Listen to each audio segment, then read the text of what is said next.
مریم علیہ السلام کی والدہ نے حالت حمل میں یہ نظر مانی یعنی منت مانی تھی کہ اے رب میرے، میں تیرے لیے منت مانتی ہوں کہ جو میرے پیٹ میں ہے وہ خالص تیری خدمت کے لیے رہے گا۔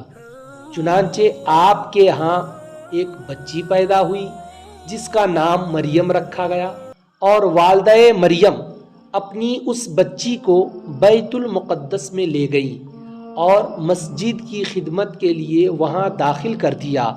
بیت المقدس کے متولیوں میں حضرت زکریا علیہ السلام بھی تھے اور آپ مریم کے عزیز بھی تھے۔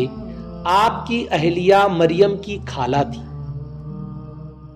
آپ کی اہلیہ مریم کی خالہ تھیں، یعنی حضرت مریم کی اماں اور حضرت زکریا علیہ السلام کی بیوی، یہ دونوں آپس میں بہن تھی۔ بات سمجھ میں آئی؟ تو آپ کی اہلیہ یہ مریم کی خالہ تھی، اس لیے مریم کو آپ نے اپنی نگہبانی میں رکھا۔ زکریا علیہ السلام نے مریم کے لیے مسجد میں ایک کمرہ بنوایا۔ ہم لوگ جب تہجد میں بیٹھتے ہیں تو کنارے میں ایک جگہ خاص کر لیتے ہیں، یہ جو خاص کرتے ہیں یہ بھی سنت ہے۔ اور ایک کمرہ بنوایا اور مریم کو اپنی زیر نگرانی اس میں رکھا۔ آپ کے سوا اس کمرہ میں کوئی نہ جا سکتا تھا۔ آپ جب باہر جاتے تو کمرے کے دروازے بند کر کے جاتے اور تشریف لاتے تو خود ہی کھولتے۔ حضرت مریم علیہ السلام کی کرامت دیکھیے کہ زکریا علیہ السلام جب بھی اس کمرہ میں داخل ہوتے تو اس بند کمرے میں مریم کے پاس مختلف قسم کے تازہ تازہ پھل موجود پاتے۔ بند کمرہ میں تازہ تازہ پھل کہاں سے آتا؟ کون لا کے دیتا؟ تازہ تازہ پھل پاتے، موجود پاتے۔ گرمیوں کے پھل سردیوں میں اور سردیوں کے پھل گرمیوں میں پاتے، وہاں رکھے ہوتے۔ حضرت زکریا علیہ السلام نے یہ صورت دیکھی تو فرمایا، اے مریم، یہ پھل اس بند کمرے میں کون دے جاتا ہے اور یہ پھل کہاں سے آتے ہیں؟ مریم علیہ السلام نے فرمایا، وہ اللہ کے پاس سے آتے ہیں، اللہ جسے چاہے بے حساب عطا فرمائے، اللہ جسے چاہے بے حساب دے۔ حضرت زکریا علیہ السلام کی عمر شریف 75 سال سے بھی زیادہ تھی۔ سر سفید ہو چکے تھے، سر انور سفید ہو چکا تھا، اور آواز مبارک میں بھی ضعف آ چکا تھا، یعنی آواز لڑکھڑاتی تھی، تھرتھراتی تھی۔ تو آواز، بوڑھا ہو جانے سے آدمی کیا ہوتا ہے، تو آواز مبارک میں بھی ضعف آ چکا تھا، اور آپ کے ہاں کوئی اولاد نہ تھی، ان کی کوئی اولاد نہیں تھی۔ آپ نے خیال فرمایا کہ خدا تعالی مریم کو بے موسم کے پھل عطا فرماتا ہے تو مجھے بھی اس بڑھاپے میں، جبکہ میری بیوی بھی بانجھ ہے، حضرت زکریا کی بیوی بھی بانجھ ہے، یقیناً اولاد دینے پر اللہ قادر ہے۔ میری بیوی اگرچہ بانجھ ہے، میں اگرچہ بوڑھا ہو گیا ہوں، ضعیف ہو چکا ہوں، میری عمر دراز ہو چکی ہے، پھر بھی اللہ تعالی قادر ہے۔ وہ اگر مریم کو بند کمرے کے اندر بے موسم کا پھل دے سکتا ہے، تازہ تازہ فروٹس، تو ہم کو اولاد کیوں نہیں دے گا؟ وہ ضرور دے سکتا ہے، دینے پر قادر ہے۔ اس خیال سے آپ نے اسی جگہ جہاں آپ مریم کے پاس بیٹھے تھے، اسی جگہ دعا کی کہ اے اللہ، مجھے اپنے پاس سے صاف ستھری اولاد دے، بے شک تو دعا سننے والا ہے۔ کیا دعا فرمائی؟ مجھے صاف ستھری اولاد دے، صاف ستھری اولاد نیک اولاد، مجھے صاف ستھری اولاد دے، بے شک تو دعا سننے والا ہے۔ آپ کی اس دعا کے بعد جبریل امین حاضر ہوئے اور عرض کیا کہ اللہ تعالی نے آپ کو بشارت دی ہے کہ آپ کے ہاں لڑکا پیدا ہوگا جس کا نام یحییٰ ہوگا. بولیے سبحان اللہ. کیا پیدا ہوگا؟ لڑکا پیدا ہوگا اور اس کا نام کیا ہوگا؟ یحییٰ ہوگا. یہ یحییٰ بھی اللہ کے پیغمبر اور نبی تھے، یحییٰ علیہ السلام. تو اس سے سبق کیا ملا؟ حضرت مریم یہ اللہ کی ولیہ تھی، ہے کہ نہیں؟ کوئی عورت نبی نہیں ہو سکتی ہے، رسول نہیں ہو سکتی، تو اللہ کی نیک بندی تھی، ولی ہو سکتی ہے. تو اللہ کی ولیہ تھی. تو اس سے صاف صاف بات سمجھ میں آئی، سبق یہی ملا کہ اولیاء کرام کی کرامات یہ برحق ہیں، اور مریم علیہ السلام کے پاس بے موسم کے پھل موجود ہونا یہ ان کی کرامت تھی، یہ ان کی کرامت تھی. کرامت کا معنی بزرگی ہوتا ہے. کرامت کا معنی اللہ پاک کے پاس ان کی مقبولیت کو کرامت کہتے ہیں.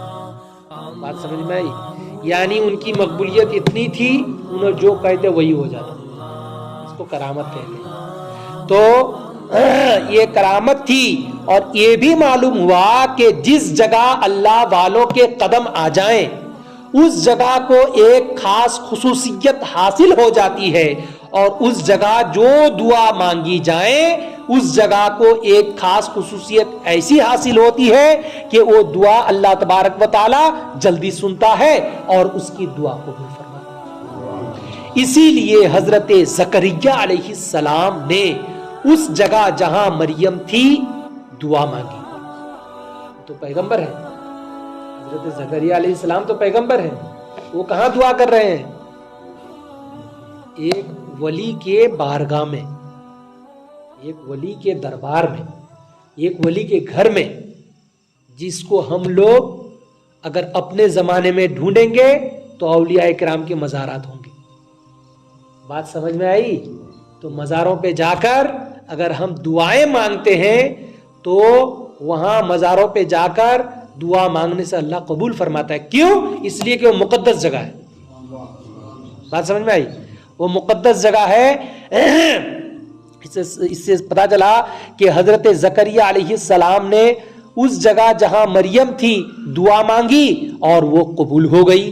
اور یہ بھی معلوم ہوا کہ اللہ کے بتانے سے انبیاء کرام کو ما فی الارحام یعنی پیٹ میں کیا ہے اس کا بھی علم ہو جاتا ہے.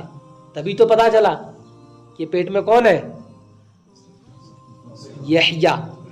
حضرت یحییٰ علیہ السلام پیٹ میں ہیں، وہ بھی لڑکے ہیں، یہ بھی پتا چلا، اور اس کا نام کیا ہے یہ بھی پتا چلا. بات سمجھ میں آئی؟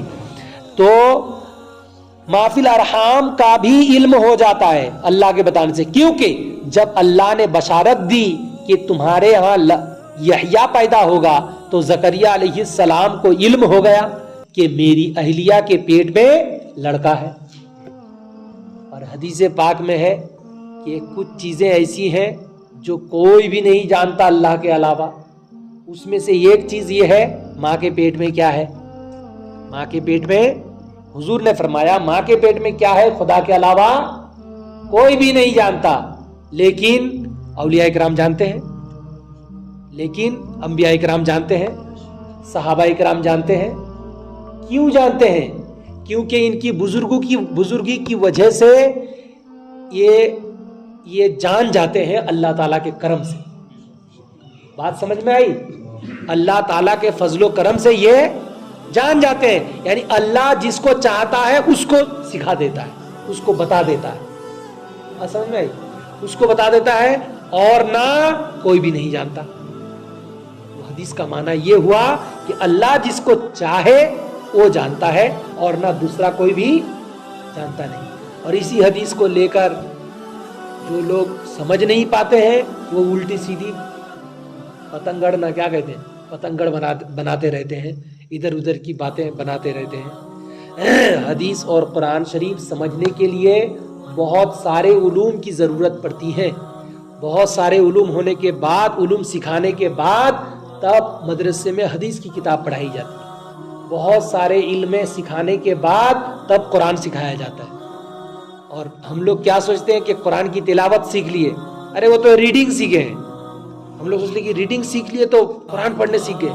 ارے اس کو قرآن پڑھنا سیکھنا نہیں کہتے ہیں, اس کو قرآن تلاوت سیکھنا کہتے ہیں. بات سمجھ میں آئی؟ قرآن تلاوت سیکھنا الگ چیز ہے اور قرآن کا علم حاصل کرنا الگ چیز ہے. قرآن کا علم حاصل کرنے کے لیے بہت سارے علوم کا ہونا ضروری ہے, اور نہ قرآن شریف سمجھ نہیں سکتے. جو خود نہیں سمجھے گا وہ دوسرے کو سمجھا پائے گا؟ حدیث شریف جو خود نہیں سمجھے گا دوسرے کو سمجھا پائے گا؟ اسکول میں جو آدمی خود نہیں سمجھا ہے وہ پڑھا دے گا بچوں کو؟ بہت مشکل کام ہے. تو اس سے پتا چلا کہ اولیاء کرام کو اللہ تبارک و تعالی نے سکھایا, اس لیے اولیاء کرام جانتے ہیں. اور اولیاء کرام, آپ اولیاء کرام کی جماعت میں آپ بھی شامل ہو سکتے ہیں. کیسے؟ ان کا دشمن رب کا دشمن. کن کا؟ ان کا یعنی نبی پاک کا. ان کا دشمن رب کا دشمن, ان کا دوست اللہ کا ولی. ان کا دشمن رب کا دشمن, ان کا دوست اللہ کا ولی. ان کی عظمت ہم سے نہ پوچھو, پوچھو پوچھو قرآن سے. بات سمجھ میں آئی؟ یعنی جو بھی رسول پاک صلی اللہ علیہ وسلم کا قریبی ہو جاتا ہے, حضور پاک صلی اللہ تعالی علیہ وسلم کا دوست ہو جاتا ہے, یعنی حضور صلی اللہ علیہ وسلم سے محبت کرنے والا ہو جاتا ہے, وہ خدا کا ولی ہو جاتا ہے. بات سمجھ میں آ گئی؟ صاف سیدھی کلیئرلی بات ہے. اس میں ادھر ادھر کی کوئی بھی مشکل بات نہیں جو سمجھ میں نہ آئے. اس سے پتا چلا اللہ پاک کا محبوب بندہ بننے کے لیے رسول پاک کا اپنا ہونا پڑتا. رسول پاک کا جو اپنا ہے وہ اللہ پاک کا دوست ہے, اللہ کا ولی ہے. بات سمجھ میں آئی؟ یہیں پہ وہ بات بھی بتا دوں, غوث پاک سرکار کے پاس ایک آدمی مرید ہونے آیا, 1 سال کے بعد بغیر مرید ہوئے جا رہا ہے. غوث پاک نے پوچھا ادھر آؤ. کیوں؟ نہ بولے کہ تم مرید ہونے آئے تھے, مرید نہیں ہونا؟ نہ بولے کہ نہیں. نہ بولے کہ تو پھر چلے کیوں جا رہے ہو؟ نہ بولے کہ ہم سنے تھے کہ آپ غوث اعظم ہیں, آپ بہت کرامت دکھاتے ہیں, مردوں کو زندہ کر دیتے ہیں, آپ یہ کرتے ہیں وہ کرتے ہیں. میں 1 سال سے یہی سوچ کے آیا تھا کہ جس دن کوئی کرامت دیکھوں گا اسی دن آپ سے مرید ہوں گا, اور 1 سال تک میں نے آپ کو کسی مردے کو زندہ کرتے ہوئے دیکھا ہی نہیں, اور آپ کو کوئی بڑی کرامت دکھاتے ہوئے دیکھا نہیں, عجیب و غریب کچھ بھی دیکھا نہیں, تو میں آپ سے کیوں مرید ہوں؟ اس لیے میں جاتا ہوں. تو جیسے بولے اس لیے جاتا ہوں. غوث پاک سرکار نے فرمایا تم سچ سچ بتاؤ, 1 سال تک کبھی مجھ کو نماز چھوڑتے ہوئے دیکھے ہو؟ کہتا ہے کہ نہیں. بولا کبھی کوئی سنت چھوڑتے ہوئے دیکھے ہو؟ کہتا نہیں. بولا کبھی کوئی نفل چھوڑتے ہوئے دیکھے ہو؟ نہیں. کبھی رسول پاک کی کسی چھوٹی سی سنت کو بھی چھوڑتے ہوئے دیکھے ہو؟ ادنا سنت جس کو کہتے ہیں, ادنا سنت بھی چھوڑتے ہوئے مجھے دیکھو, ترک کرتے ہوئے دیکھو؟ کہتا نہیں, یہ تو کبھی دیکھا نہیں. آپ ہر سنت ادا کرتے ہیں. غوث اعظم کہتے ہیں سب سے بڑی کرامت یہ ہے, سب سے بڑی کرامت رسول پاک کو فالو کر کے چلنا ہے. جس نے رسول پاک کو فالو کیا سمجھ لو وہ سب سے بڑی کرامت والا ہوا.